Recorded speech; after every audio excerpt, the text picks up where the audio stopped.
So good morning, everybody. I want to thank you all for dialing in to this month's industry hour.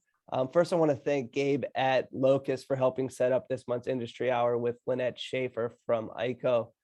So this month, she's going to address cost-efficient solutions for wireless controls. You do all have the ability to unmute yourselves and ask questions, but I do ask to wait until the end. So please hold your questions till then. If you have anything in the meantime, please use the chat box. With that, I'll turn it over to Lynnette. Great. Thank you so much. Thank you so much, Rob. I appreciate that. Hi, everybody. I'm Lynnette Schaeffer. I'm the Director of Training here at EIKO. Also on our call today, we have Craig, our Regional Sales Manager. And of course, many of you are probably familiar with our local agent, Locust. We also have some of those folks on our call too. So we have a lot to cover, and I do talk fast, but we have a lot to cover. And so let's go ahead and jump in right away today. And as Rob said, anytime you guys want to talk, just take yourself off mute. Don't feel like you're going to interrupt me at all, or you can use the chat too. That's fine. All right. So as many of you are aware, there's a lot of different types of lighting control strategies that exist today. They can be as simple as products that just have set and forget.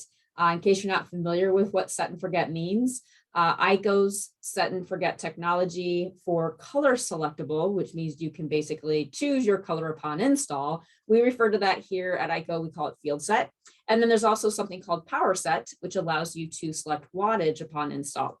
There's little switches on the back of the fixture or on the fixture somewhere that allows you to do it. That's a super simple, easy control strategy. Some people may question, is that really a control strategy? Well, it kind of can be, because especially with power sets, it's a super simple, easy way to set high-end trim.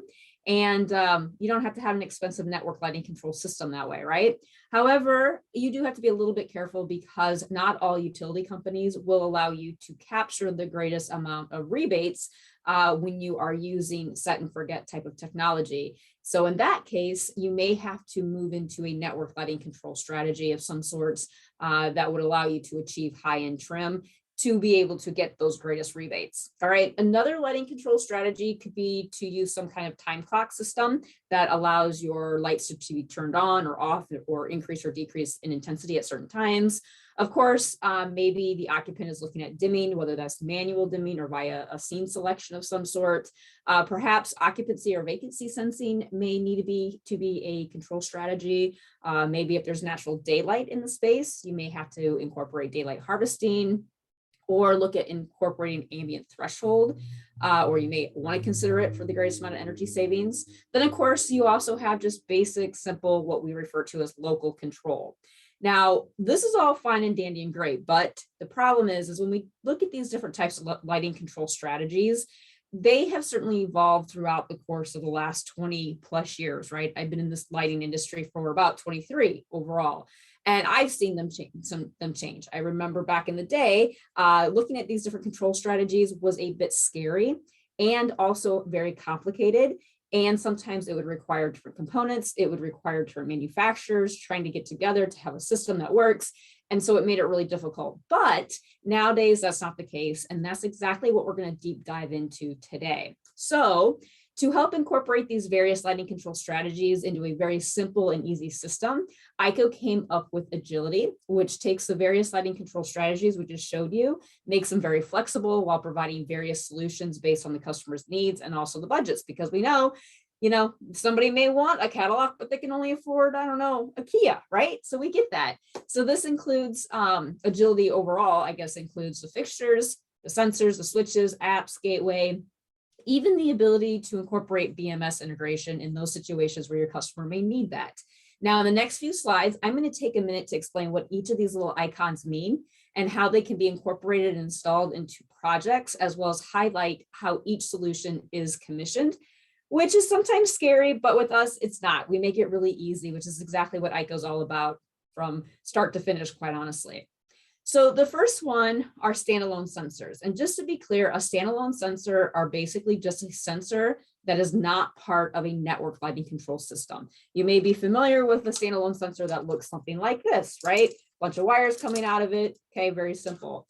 And basically what happens is that this is usually wired into the fixture. It allows for individual fixture control, or maybe they are wired into a circuit through line voltage or low voltage wiring. They can come in different ways, all right? So we have actually two standalone sensor solutions that actually makes the task of all those wires go out the window, which is really nice. And this is our PIR or microwave. So you got two options, either microwave or PIR. And really the only difference between the two of these, besides the fact that they look different from one another, one uses PIR technology while the other one uses microwave. Now, it's very important to understand your certain application to determine whether or not you want PIR or if you want microwave. So just keep that in mind. That's why we offer two different types. Now, also, when we look at these two, as I mentioned, the only real difference is that one's PIR, one's microwave, and they slightly look a little bit different. Otherwise, both of these little guys can be mounted up to 40 feet. They are also both IP65, so you can use them in an outdoor application. These also do come with a factory default setting, but these settings can be changed. You can probably see this video playing. We have a really cool remote that allows you to change the settings. Really nice video. You can go out and see it on EIKO.com. But probably the best thing I like about these two standalone sensors is that they simply plug into the Z10 receptacle. Now, this little video that you see right here, this is the Z10 receptacle, and it is how it is basically a way to make adding controls to fixtures super simple and super easy. So in the next few slides, in case you're not familiar with what the Z10 receptacle is, I am going to take a few minutes to explain it. But first of all, just to drive this home just a little bit more. So old way, all these wires, new way, Z10 receptacle, super simple. So with that being said, what is the Z10 receptacle? Well, in 2021, this industry standard Z10 receptacle was born, so just last year. EIKO was the first to market primarily because our product manager, Owen Van de Velde, sat on and still sits on the Emerging Z10 Alliance Committee that kind of came up with this really cool concept. Anyways, this receptacle allows many types of control solutions to be plugged into the fixture, not just these little standalone sensors that I showed you in the previous slide, but really any type of control strategy that is compatible with a Z10 receptacle. So just to drive this home a little bit further, that means you can take any manufacturer's Z10 compatible controls and plug it into that Z10 receptacle. Also, by the way, just in case you're not familiar with this, the Z10 receptacle is typically going to already be embedded into the fixture. So this is a garage fixture. This has the Z10 receptacle embedded into it. You buy it this way. And then what happens is there's a little cover plate that goes over top of the receptacle. So in case your customer doesn't want to use any type of controls, they don't have to. They just keep the little cover, the cap being, I guess it's called a sealing cap on it. And then that way, when the customer's ready for their control solution, they can then at that time take the cap off. No electricians needed for this, by the way, guys. You don't have to tell them that, but you don't have to have an electrician. And then at that point, if your customer wants to, they can go ahead and buy a standalone sensor. And all they have to do is take that standalone sensor, plug it into and the Z10 receptacle, and now you have a fixture that has a basic standalone sensor. Or maybe they want to use some sort of Bluetooth low energy mesh like our Leaf. They just go ahead and buy the capsule and they plug it in, or you're going to learn a little bit more about this. Or maybe they want the Zifi, which is a network lighting control solution. They take out whatever they have in there, or they take off the shorting cap, and now they have a fixture that is capable of doing network lighting controls. So as you can see here, it makes adding controls to fixtures super easy. The customers is never tied down to a specific control solution or system. And it does ultimately provide the maximum flexibility, not to mention it also really does future-proof the fixture for controls either now or into the future as well. And again, it is not our technology. It is simply a Z10 standard industry receptacle. Anybody can purchase the receptacle, any manufacturer can. They can put it into their fixtures, and then you can use anybody's Z10 compatible controls. So if you love our fixtures, but you love somebody else's controls that work with the Z10 receptacle, you can use one manufacturer's fixture and one manufacturer's control system. So super simple, super easy. So just to kind of give this a little bit more of a real life situation. Now, do not hold me to these prices. This is just an example on this slide as well as the next. But let's just say you have a parking garage and you specify 90 standard parking garage fixtures, 1-for-1 replacement. You're doing a retrofit and you recommend this SCRG fixture that we have. Okay. Let's say the fixture costs $182 just for the fixture itself. That would be about $16,380, right? No controls. Your customer comes to you at a later time and they're like, man, I really want to add controls to these fixtures that you sold me. How do I do that? Well, at that point, you have to probably sell them this little guy right here. All right. This little SEN sensor. And then they have to physically wire it into every single one of those fixtures.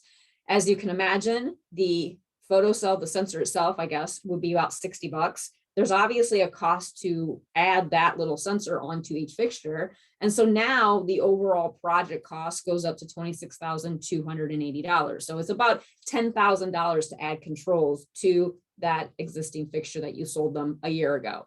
Instead, let's say that you were thinking, hey, Lynnette Schaeffer gave this presentation and talked about the Z10 receptacle. So now let's say instead you sold them that parking garage fixture that I just showed you. All right, it has a Z10 receptacle already in it. Your customer says, well, I don't want any controls right now. Well, right now, they may not. Keep the cap on it. And then at a later date, they can buy the sensor, whatever sensor or whatever control system they want.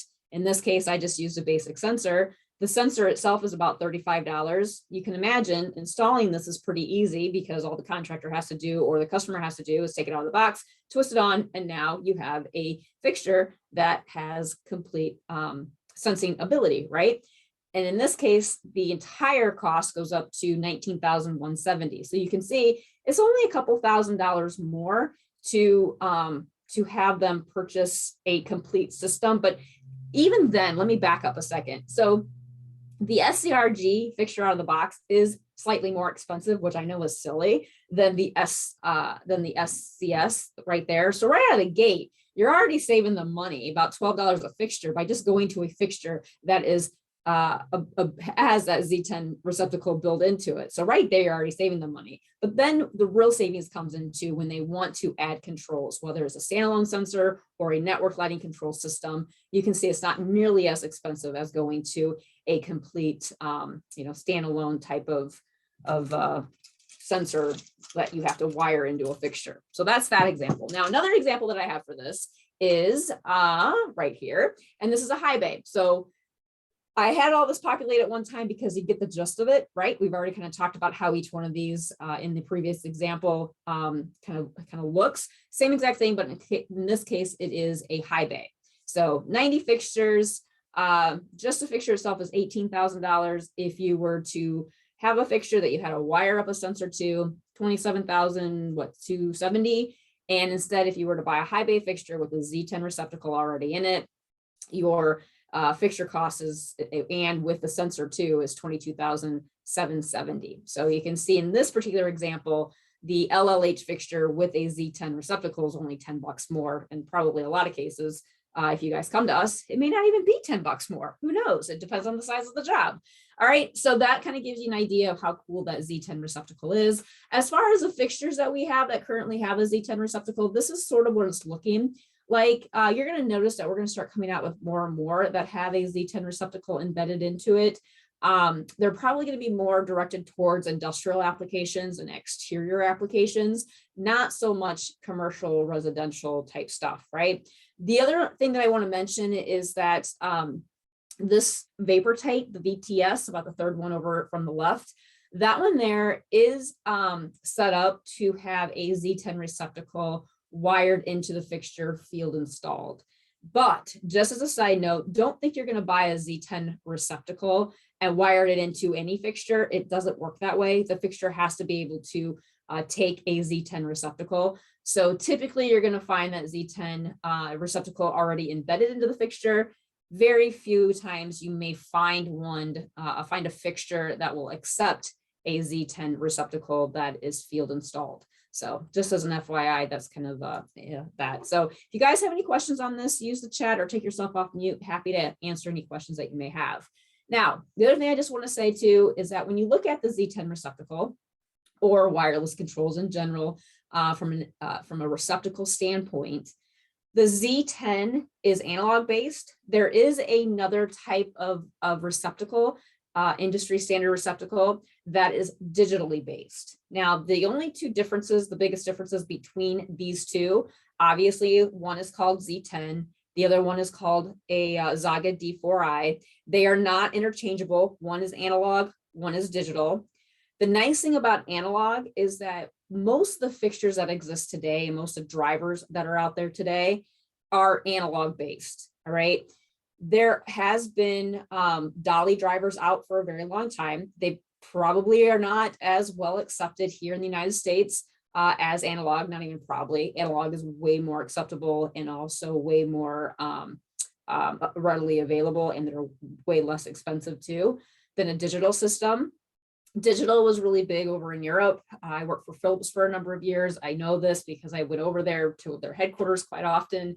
And so digital just never seemed to really take off yet here in the United States, but it will. I'm sure it will in time.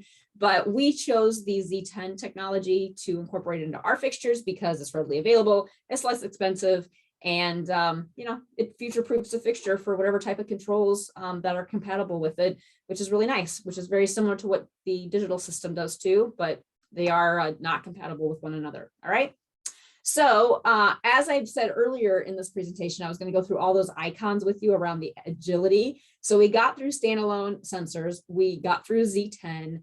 The third one that the third little icon that was in there is Zifi. So Zifi is EIKO's network lighting control strategy. It's one of our network lighting control strategies, I should say. And it installs very, very simple. All right. So Zifi technology is either going to be embedded into the fixture, or it can come in a form of a little Zifi capsule that looks like this little guy. The other thing that you do is once you install the fixtures, you then just download the free software, and then you begin to use the dongle, this little remote Precision ID remote, and the little, the dongle and the Precision ID remote to find the fixtures. It then comes into our software program, which is free. You find the fixtures, they populate on the right-hand side, you move them over to your groups or your zones. What's really cool is that you could have as many fixtures as you want per group, or you can have as many nodes, I should say, as you want per group.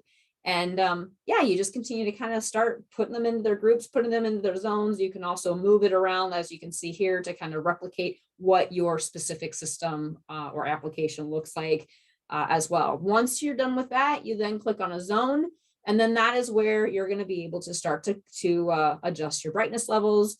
You can adjust your occupancy sensing. You can change your daylight harvesting or your ambient threshold. You can do some scheduling as well. So this is where you would do all that. You hit the send button, and then all those fixtures in that group now get that signal. Just one more thing to add to this. Zifi is not Wi-Fi. It does use a mesh network. It is not Wi-Fi, it's not Bluetooth, it's not Zigbee, there's no gateway, there's no hub, there's no controller. It is an independent system that operates together in that space. And so that is a very, very high overview of Zifi. If you need more information about Zifi, you can go out to EIKO.com. Where we really wanted to spend a little extra time today is talking about Leaf. All right, this is the one that most people are kind of gravitating towards. And so I wanted to kind of dig into this just a little bit more than Zifi. So Leaf is a wireless low energy intelligent lighting control system. It provides a super simple control strategy to advance lighting integration. So it does the basics to the most extreme that you might want in a job. It does have a wireless mesh network, and it makes the system super secure and super scalable too. Now, Leaf also, I kind of put a thumbs up and down from the various lighting control strategies we talked about at the very beginning of this presentation. I put a thumbs up and a thumbs down on this because set and forget really is a feature of the fixture, not the controls, right? So you can buy any fixture and then add Leaf or add your control strategy to it. The set and forget is really a feature of the fixture. So there's going to be some fixtures that have set and forget that you can incorporate leaf, and there's going to be some fixtures that don't have it. So that's why there's a thumbs up and a thumbs down. Otherwise, with leaf, you can do high-end trim, you can do scheduling, you can do some dimming with it, you can either set occupancy or vacancy sensing, you can do daylight harvesting or ambient threshold, and it also has local control as well. So those are all the various control strategies, which you can see pretty much has the thumbs up all the way across. And really, my error here, there really should be a thumbs up on that local control. There's no thumbs down because we do actually offer local control with that. So you can do that a couple different ways, which you're going to find out here in just a little bit. All right. So a couple things to note. Leaf operates on Bluetooth low energy mesh. All right. This is different from a lot of other manufacturers' lighting control strategies. So it's a Bluetooth low energy mesh. You can do zoning, you can do grouping, you can do high-end trim, you can do daylight harvesting or ambient threshold, you can do occupancy or vacancy sensing. There is a field adjustable time delay as far as, how long do you want the fixtures to dim down before they actually turn off entirely. You have continuous dimming, you have unoccupied dim levels, you have scheduling. This is DLC approved as a network lighting control system. As far as the distance goes from fixture to fixture, it roughly is about 50 feet. You might be able to get a little bit more than that, but we say 50 foot is about norm, which is probably pretty average, especially since you typically will find leaf in a lot of indoor applications. We'll talk a little bit about commissioning here in a little bit. I'm going to show you some videos on that. You can easily incorporate sensors and switches however you wish into a leaf system. And you can also incorporate a gateway if you choose to open the door to additional features. All right. Now, one thing that I will say, when we start to deep dive into the competition, when we look at leaf versus some of the competitors, you're going to find that really any automated or network lighting control system really comes with the basic standard features. All right. And those are listed here on the left-hand side. For us specifically, I looked at these 6 competitors that you see on the screen. All of these 6 competitors, when you go to the DLC website, they all can do the exact same things that I just mentioned and that are all listed on your left-hand side, okay? So the question then comes to, well, where do these systems begin to differ, right? So if all of these systems offer the same stuff that everybody wants to do, how do these systems really differ? And the answer to that question is, they are different in the way and how they're scalable, like how many fixtures can be added to a system, right? Or a room or a project. They have different protocols. They have different topologies. They require different components. Some of them have different ways that they install. They have different commissioning processes. They have different processes for making changes too. All of these things are actually what adds up to dollars versus just looking at dollars and cents from hey, this is your system, this is their system. They may all do the same great things. And you may look at it and go, oh, hey, this one system's $20 cheaper than this system over here.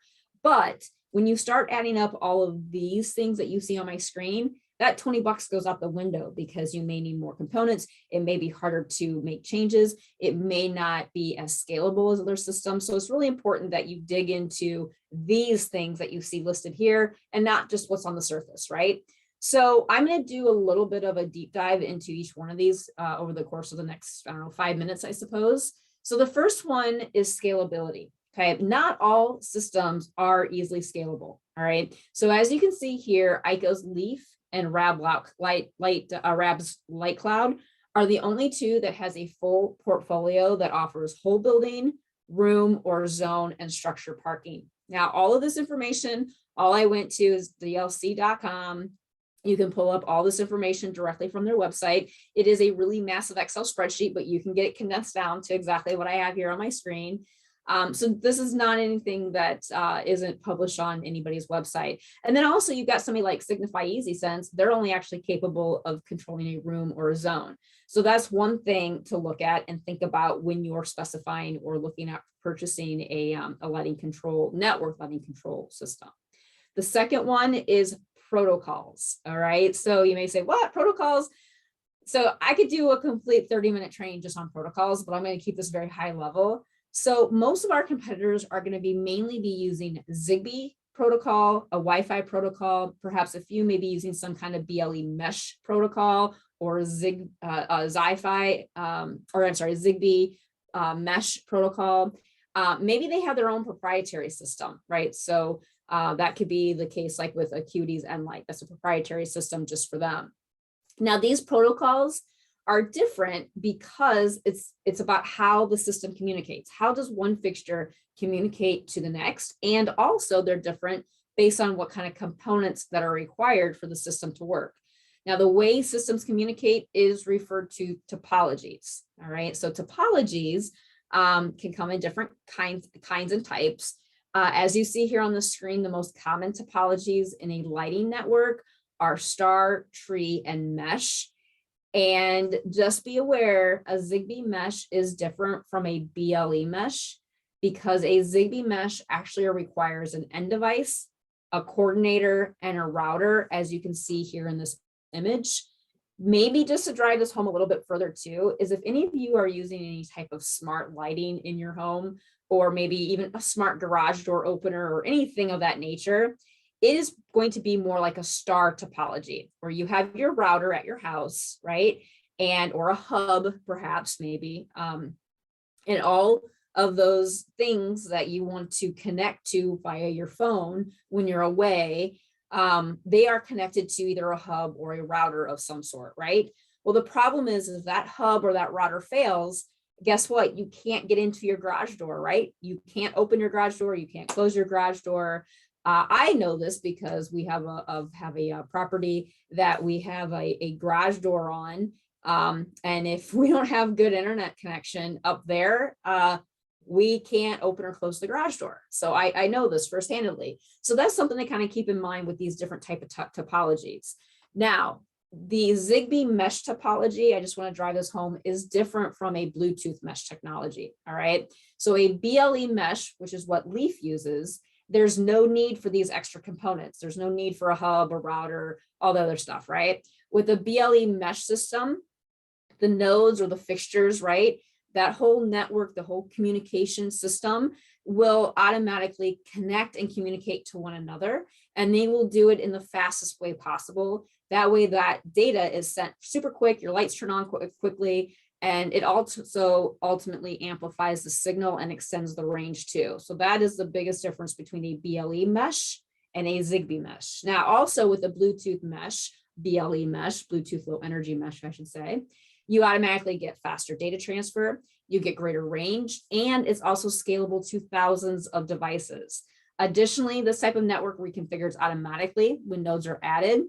And it also adjusts the network when additional nodes are added, or if a node becomes blocked or a fixture stops working, no big deal. The system knows that that fixture is not working. It will just bounce right around it, and it will allow all the other fixtures in that space to continue to work, which is a really nice feature.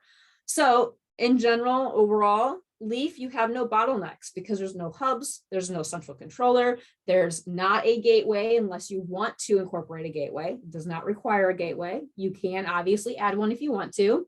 You can have thousands of nodes. There's no restriction on number of groups or zones. It makes it super easy to scale the project. And it is also a more reliable system too. So generally speaking, topologies are really important, but so are protocols. If you know what protocol it is, you can get a pretty good idea of what you're dealing with. And if you know what type of topology is being used, you can get a pretty good idea of what kind of components you're going to need and how the system is going to communicate to and how reliable your system is going to be. And in my mind, BLE mesh and Leaf is really the best one because of all these reasons on the right-hand side here. So the next thing that I had mentioned is different components. So different fixtures have different lighting systems have different components, right? So some require just a fixture controller, some require a gateway, some require a hub, some require a switch or a keypad. The SmartCast Link device that is by Cree, came directly from their website. I copied and pasted it, but they require a gateway for each personal network. And the space is basically a collection of all these devices in the space. And it says you can have up to 10 nested spaces by default. Can you imagine, as you get more gateways and you get more nodes, you get more components, pretty soon you're trying to put all these components together, have them all talk together. There could be problems with the entire system once you get that all set up and the network set up, which could be difficult. This here was taken directly from Rab's website. You can see there's a lot of parts and pieces and components. With our system, although I do have quite a few images here below it, all you truly need for our system to work and Leaf to work is just a fixture controller. That's all you really truly need. And then you can incorporate whatever sensors and switches that you care to do. And like I said, if you want to add a gateway, you can, but you don't have to. So again, we try to make Leaf really customizable from that perspective. Now, what I wanted to do next is basically get into what that fixture controller looks like and how that is incorporated into the project. So as I mentioned, Leaf really only needs a fixture controller. This is one example of a fixture controller. They can come in different looks and ways, but you can have circuit level, you can have fixture level, or you can have a complete unit. This is nice because it gives the contractor and the end user the most amount of flexibility when it comes to adding a network lighting control system, Leaf specifically, into their system. So circuit level means one controller per group of fixtures connected with low voltage wires. Now I know you're saying, well, Lynnette, I don't want to use low voltage control wires. That's expensive. Well, you never know. You might be doing a retrofit situation and they already have low voltage control wires there. And if they do, it's less expensive to buy one fixture control module, use those low voltage control wires out to those fixtures. And then whenever this control module is activated by, say, a sensor or a switch or something else, those fixtures in that group are going to turn on. One fixture control module to operate a bunch of fixtures, which is nice. Now, of course, this fixture control module can only handle about 16 amps. Don't know exactly how many fixtures that would be. It depends on what fixture.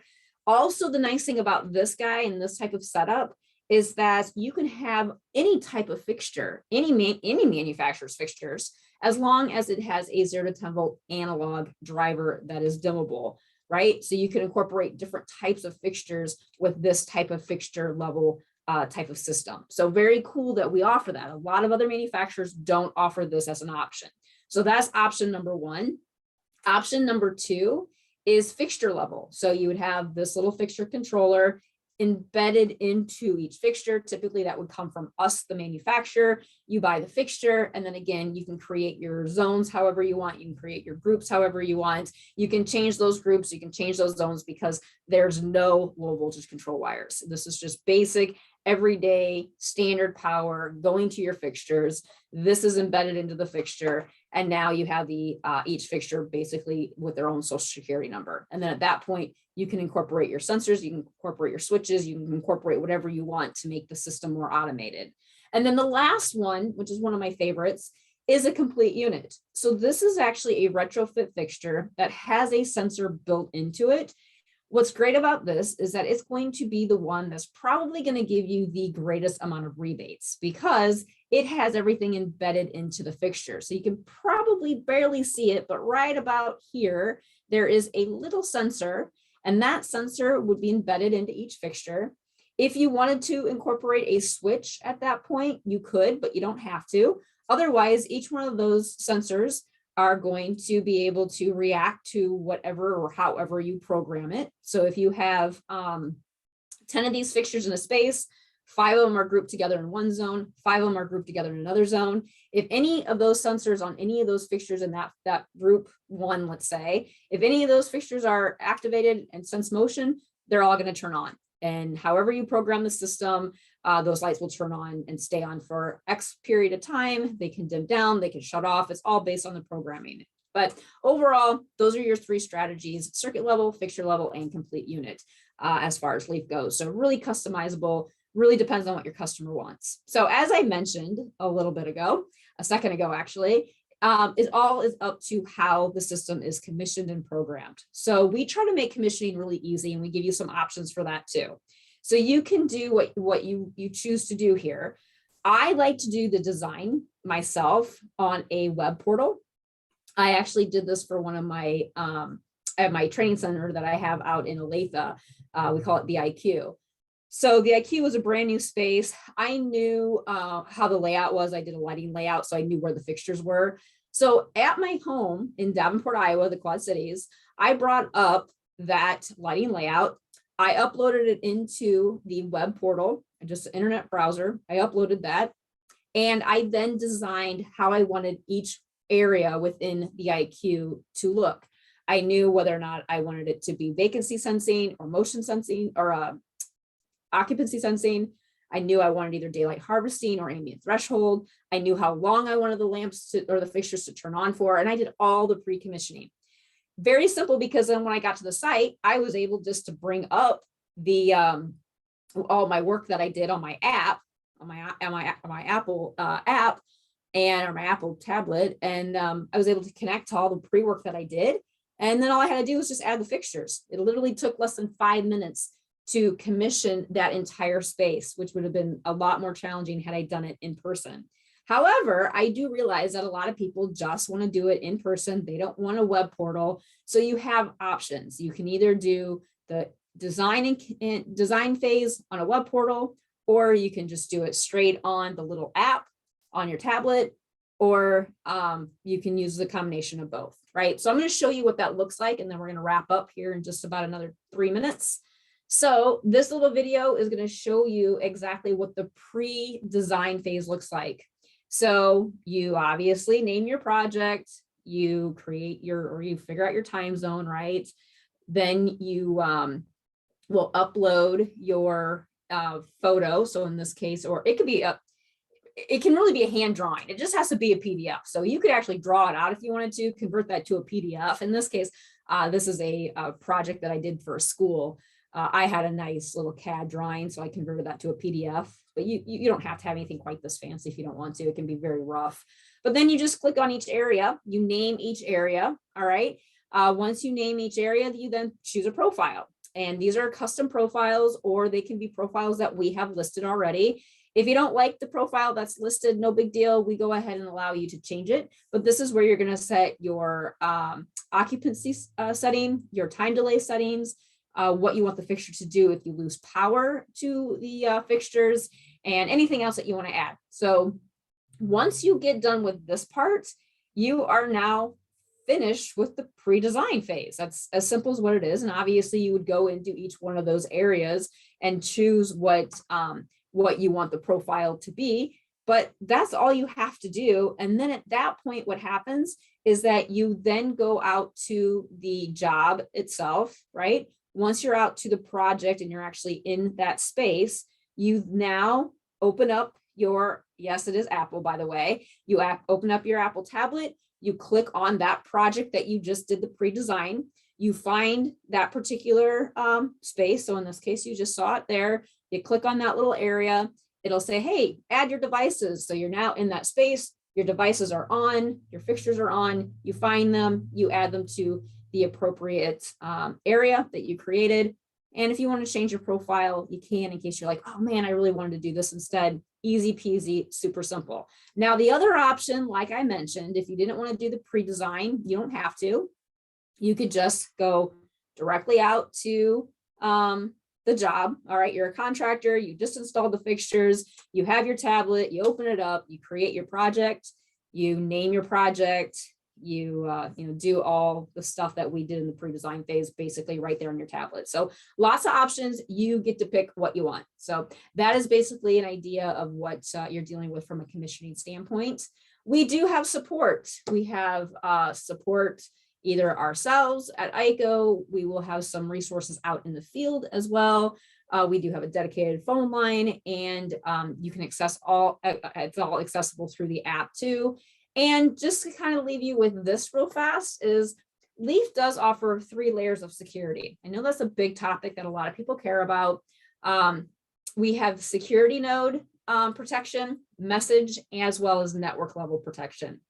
Bluetooth really does separate network security, application security, and device security, addressing each independently using application keys, device keys, and also network keys. So just know that once you are there and you do the commissioning and you're finalized with all the commissioning, no one can get into it. As a matter of fact, I had my counterpart, Owen, he he got into it and changed one of my setting, or actually I shouldn't say he got into it. I gave him access to the system.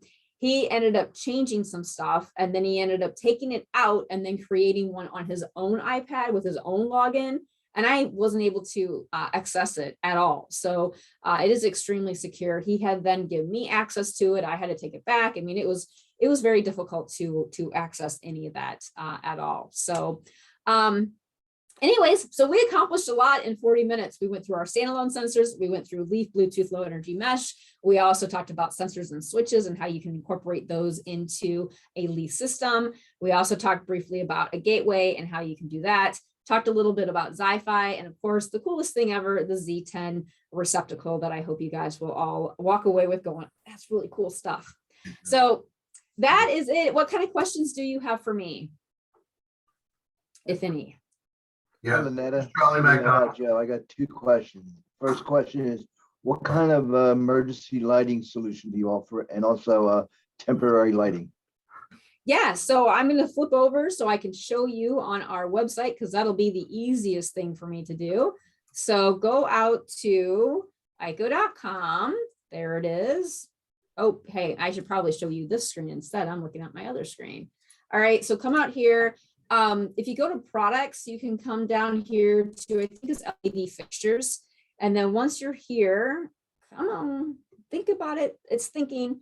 Got a lot going on right now, but you'll be able to see that we have emergency lighting. We also have, and I don't know if I can find this real fast for you or not, but we have a emergency lighting compatibility chart, which is really cool. Okay, so I don't know what's going on here. Yeah, really cool that you can't get into it. Let's try it here maybe. Or my connection is just really super slow, one of the two. Anyways, I have no idea what's going on. All right, so but anyways, you go to EIKO.com, click on fixtures, lower right-hand corner, there'll be a little thing that says emergency lighting. Once you're on emergency lighting, you'll be able to see all of the different emergency lighting that we have, not only exit signs and emergency lights, but also emergency battery backups and all that kind of stuff. And that's where that compatibility guide will come into play, finally. And it's still very, very slow, but there's your exit emergency lights and emergency batteries. So that's where you would go to find that. I was talking so much. What was the second question? Temporary lighting. Temporary lighting. We do have one. I'm wondering if it's here or not. We have one that's just your typical strip light, you know, the ones that hang down, and it has just the LED lights that hang in it. I think it's under safety and security. I have no idea why this is so slow. I'm so sorry. This is ridiculous. I'm surprised I'm even on Zoom right now with my internet being this sluggish. But anyways, that would be the second answer to your question, is safety and security light. That's where you're going to find that. Thank you, Lynnette. You're welcome. Yeah, I have a question. Oh, I'm sorry. Go ahead, Frank. Yeah, my name's Frank Tracy. I have a question. Can this be incorporated in any kind of maintenance system to indicate, you know, if there's a problem with a fixture, or do you have a sub set of applications that work with that, or is that not feasible with this? Yeah, no, you absolutely can. So what's really cool about the gateway is that you can incorporate any type of like BMS integration. You can get reporting back on the fixture itself. You can get energy monitoring. You can get all that data, but you do need a gateway in order to access any of those additional features. Now, the one thing that I just want to talk about real quick with the gateway that a lot of people don't like is that when you open up the gateway, right, the gateway has to be connected at all times to the system, and a gateway needs to also be able to be accessible remotely. So that obviously means that it has to be connected to a solid internet of some sort. And it is not, it's still safe, but IT people will say it's not safe at all. Absolutely not. So just kind of keep that in mind. But to answer your question, yes, a gateway will be required though. Okay, thank you. You're welcome. Lynnette, this is Charlie McDonald. Good morning. Good morning. Question, where is your product manufactured? Yes. So most of our stuff does come from over the lovely ocean. I'm sorry to tell you that. We do, however, have a handful of items that we that meet assembled in the USA. We do also have a few items that are that meet Buy American as well. Just a handful of them, but we do have a few. But generally speaking, most of our stuff does come overseas. Okay, I assume that. So how's your supply chain and what do you have in stock in the United States? What is your turnaround for delivery? A challenge and a half, as you can imagine. Imagine. However, yes. However, I will tell you, because I see this when I go out to our headquarters about once a month for in-person training. And what I find very interesting is that during COVID, if you looked in our warehouse was extremely bare. And then all of a sudden, you know, we committed to just bringing in a ton.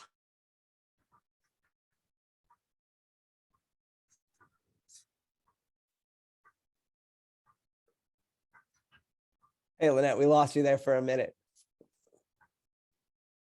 Thanks, Rob. It froze up, Rob. Yeah. There we There you go. are. Hey, I'm back. I'm sorry about that, guys. I thought there was something going on when I tried to share that internet connection. I'm like, something is not looking good there. Anyways, as I was saying about our supply chain, can you guys see me and everything's good? Yes. Okay, so during COVID, it was not good. As a matter of fact, when you went into our warehouse was even very, very peaked. You know, there was not a lot of inventory. However, as of probably 8 months ago, we said, you know what, we're not going to put ourselves in this position anymore. We have no idea what the coming months and years are going to look like from a COVID perspective. So we beefed up our inventory tremendously. As a matter of fact, when I was just there 3 weeks ago at our main warehouse at Olathe, we have actually 4 warehouses total, but in Olathe, just by itself, we have over $18 million worth of inventory on the shelves ready to be sent out. I have another question. What's your sales support in the United? I've never heard of your company. Yes. Yeah, so I'm going to answer this actually a couple ways, since you just said you never heard about our company. So I started in the lighting industry back in 1998. At that time, EIKO was around for probably about 20 years, I suppose, because they're now going on their 44th year in business. But back then when I started, I really thought of EIKO as a lamp company, right? Somebody to go to for automotive and specialty type lamps. They were still a solid company. I just didn't think of them about for anything else. So fast forward a couple of years ago, I actually ran into a gentleman that I used to work for, Dave Shank, who was working for EIKO. I was not, I was working for a different company. And he seemed so freaking happy with working for EIKO. And I said, well, tell me a little bit more about them. I just thought they were a lamp company, right? He's like, oh, no, Lynnette. He goes, we're like that little secret hidden gem that people don't know about. And I go, well, we need to let people know about us. He's like, yeah, you know, we are really the second tier, right below the big guys. And when I say big guys, you guys probably know who I'm talking about. One I mentioned earlier that I used to work for, but we can be quick, we can be nimble, we can get things done, and we can commit to things so much faster. And I'm like, oh, I know what you mean, right? So that is when I started working for EIKO. I had a job, but I ended up transitioning out of sales, well, outside sales, into this training position. And so EIKO is really a solid, super great company. I'm super thrilled to be working with them and for them. And I think you're going to be really impressed when you start to compare us to the bigger guys. We are quick, we are nimble, we do have a quality department, we are looking at you know, we have an engineering department. We have all those things that the big guys have, but we can get things done so much quicker. So hopefully that answered your question there. No, it did not. Oh, I'm sorry. So what is your support for? Support. Oh, yeah. So okay. Yeah, sorry, I forgot. Yes, so we have regionals across the United States. Okay. I think we've got about 6 regionals, and then we go to market through agents. So I think we're probably about 32 agents across the United States and Canada total. And they're there to, you know, support us, obviously, from a local perspective. So for instance, we have Locust, or at least I think we have some folks from Locust on the call. That's our local agent for you guys in your area. Okay. So Locust, if you're on the call, why don't you guys send me some information and the name of one of your contacts, please? Yeah, and I don't know, Rob, can you see if Gabe or anybody from Locust is on the Yes, call? Gabe is on the call. We have a Okay. number from Locust Hey, on here. hey, this is John English. Yeah, we can definitely set that up. We were Steve Pyle is our lighting specialist for Locust, and we were working on getting into see you guys had a shift in schedule. But we can certainly do that without a problem. We'll make sure we get Okay. that to you. All right, thank you very much, Lynnette. Thank you. Yeah, you're welcome. Sorry, I was so excited about telling you about EIKO that I forgot to tell you about our sales support, which is one No of our problem. most important things. All right, thank you, Charlie. Are there any other questions? Hearing none, we're getting close to the end here. I just want to thank everybody for hopping on. I want to really thank Lynnette for her presentation today. This will be recorded and placed on the chapter's website. So please feel free to share this with your staff. Also want to say there will be a follow-up email with a course review. So please take a second to fill that out. And I'll also share Lynnette's contact information if you have any questions for her. And then I want to give a shout out to our May Industry Hour on May 19th with Graybar. It will be around labor saving service solutions and market forecasts. So please plan on attending that as well. Hearing no other questions, I'd like to close things out and hope everyone has a great day. Thanks, everybody. Thanks, Bye. Lynette. Thanks, Yeah. Rob.